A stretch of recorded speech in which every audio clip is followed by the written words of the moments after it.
Part 10 of becoming Stalker Sarah, and this is where Justin Bieber comes into play. Got like 100,000 views in 8 hours, and that was essentially the first time that I went viral on my own platform. And 3 days later was Justin Bieber's first LA appearance, which was at Universal City Walk. It was a concert / meet and greet. At the time, Justin Bieber, I already knew him. I knew who he was from YouTube. It was actually my friend Kim, who I grew up with, that found him on YouTube when I was over her house one night, and she was obsessed with Chris Brown, so she would watch anything to do with Chris Brown.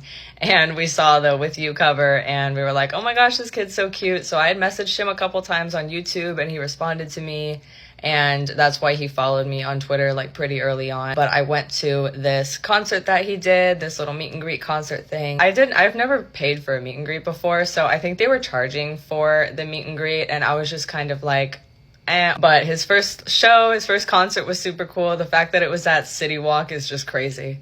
I went to the show with my friend Kim too, the one that found him first. So at this point, we had already been like following him via YouTube for a couple years.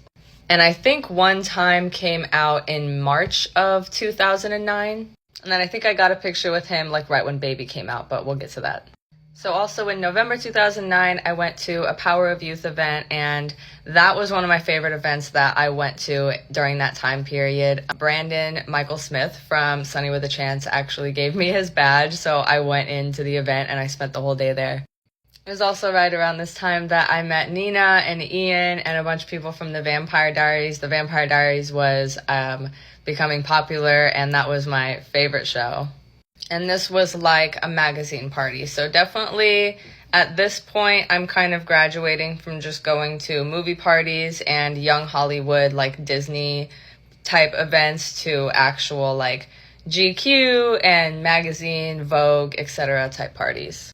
And I was making more and more paparazzi friends, more and more other like fan friends. This is also around the time that Kim Kardashian started coming to Hollywood more and more. Like we would see her at Katsuya all the time and Beso. And this is when she was like actively seeking out the paparazzi, and the Kardashians just kind of started becoming a thing. I also remember being at a movie premiere, and somebody said that the cast of Jersey Shore was at Jimmy Kimmel, and we had no idea who they were, but my dad said that he had just seen them, like a video of Snooki punching someone on the news that day. So we went over there and I got a picture with the cast of Jersey Shore, and then they ended up becoming a thing. So I guess reality stars kind of started becoming a thing around this time. We're still so early on and everything. Go to the next one.